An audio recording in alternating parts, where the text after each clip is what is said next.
Dzisiaj naszym gościem jest Anna Pasti, której film In Between był pokazywany i nagradzany na wielu festiwalach na całym świecie, między innymi na Bukarest Shortcut, Moscow Shorts w 2020 roku, ale także na Shorts Stop International Film Festival, gdzie Anna otrzymała nagrodę za najlepszy scenariusz. W filmie In Between główną rolę gra Anna Pasti i Gabor Bondi.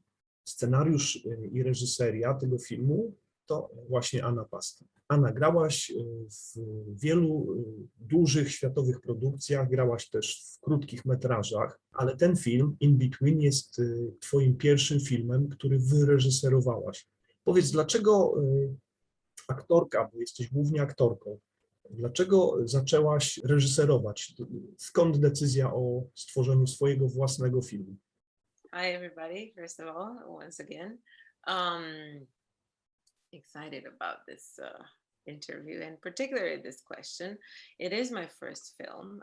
Why I wanted to do it? Two reasons. First of all, I really felt the need to say this story, and then I felt the need to express myself artistically in a way in which I didn't have a chance to express because nobody gave it to me. So I created that opportunity for myself. Jakby pociągnę troszkę dalej to pytanie, bo jesteś jednocześnie reżyserką tego filmu i główną bohaterką. To jest moim zdaniem duża rzecz. Powiedz proszę, jak sobie z tym poradziłaś? Yeah, sometimes I keep asking myself, how did I do it? Because considering that I had no directing experience and not much writing experience as well. I mean, while I was in school in US, not in Romania, you know, part of the actor's preparation was sometimes to create or adapt stories, so to write something for him or herself with a partner or more. So I had a little bit of experience in that. I had no experience in writing a script or in directing, so that I think affected a lot my acting because my main focus was on trying to be as good as I can be at these parts. So then the acting always came last because I had to, you know, as a director, you have to kind of hold everything in your hands and hold them together. So it was really stressful, the acting, and many times, not many times, but enough times, a substantial amount of times, I didn't have the luxury of looking between takes, and I would just, okay, I think I'm good, you know, I think this is good enough, and I'm just gonna keep shooting and do the next scene. I did have some help in the sense of an objective input from my producer, Adrian Sitaru, who was with me on set and who was there to, you know, to look at the monitor and kind of if there was anything that he thought was not according to my vision and what I wanted, or whatever, you know, he would tell me, well, you know, you got to check this out, maybe this and that, but still a lot of pressure on me. No cóż, myślę, że świetnie sobie poradziłaś. Thank you. Moje następne pytanie dotyczy twojego partnera. Twoim partnerem w filmie jest Gabor Bondi, który grał Raul. I moim zdaniem jest to świetna, fantastyczna rola dziecięca. Wspominałaś w opisie filmu, że w rzeczywistości spotkałaś takiego chłopaka, spotkałaś taką osobę. Powiedz, jak ci się pracowało z Gaborem? Bondi really is an amazing kid. He's not a kid anymore. He's 17, I think. And because he's Roma, he's already married. He's a man now. But when I met him, he was 14, although he looked younger, like 12, which was approximately the age of the character. It helped that he was older a little bit. He was more mature and he had a better understanding of what was going on and what was requested of him. And he did before, that was not his first movie experience. He did before another short which was actually selected in Cairo Festival. So I think he did a good job there as well. He is very talented and very mature. He was very mature for his age, even if he was 14. He was already very mature for his age, very responsible, and very aware of his place in the whole piece, in the whole scheme of things. And disciplined and hardworking and receptive. And I think maybe the only time when we had a little bit of problems was one night when I he was late until like 3 a.m. and it was cold. It was winter, cold, and probably I pushed him a little bit too much, and I had to like let go because I could see that although he was trying, he couldn't really take it anymore. But besides that, he was great, and even I'm saying that to say that he pushed through. I mean, he did his best even under those circumstances. So I was lucky to find him. Takie troszkę dłuższe pytanie dotyczące samej materii filmu. Dla mnie ten film jest przede wszystkim filmem o spotkaniu dwóch osób z zupełnie różnych światów, gdzie panują inne zasady, inne wartości. Świat bohaterki to jest tym naszym pierwszym światem, prawda? Światem ludzi bogatych.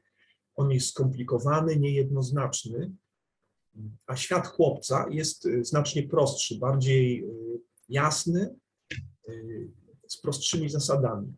I teraz pytanie, czy spotkanie między twoimi bohaterami w ogóle jest możliwe? Czy nastąpiło między nimi jakieś porozumienie? I kto kogo w tym filmie ostatecznie ratuje? Well, I guess it's not for me to answer that. It's for the audience. But my understanding of it is that in a way, the kid rescued her more than the other way around, because even if she gave him something materialistic, what he gave her was, well, how should I put it, an acknowledgement of where she is with her life.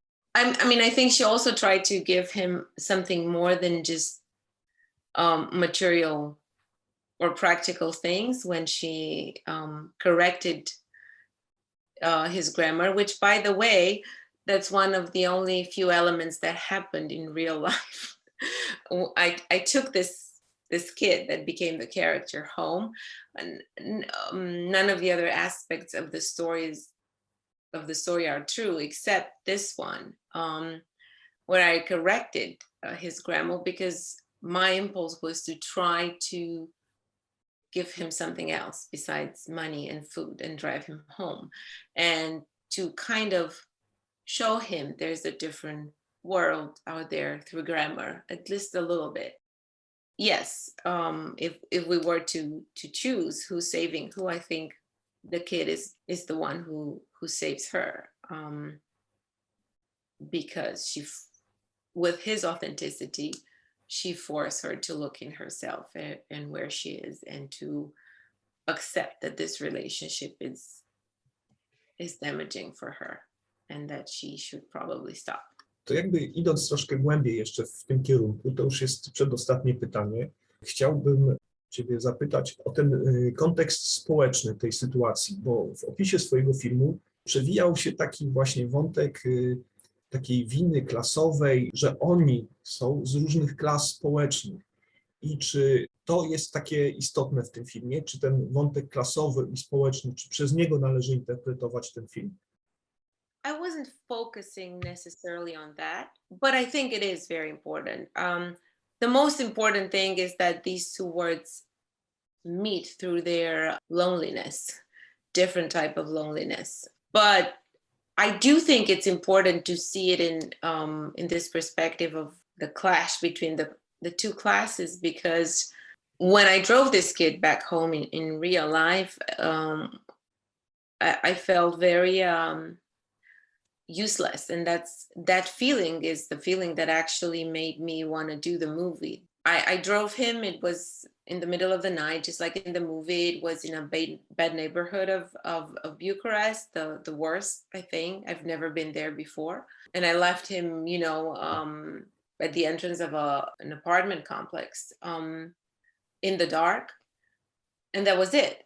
So it made me think again, not that I wasn't thinking about it before, or others before me, about the hypocrisy of being generous, and how much do we really do for the others and how much we do for ourselves, especially those who can do something and who have something.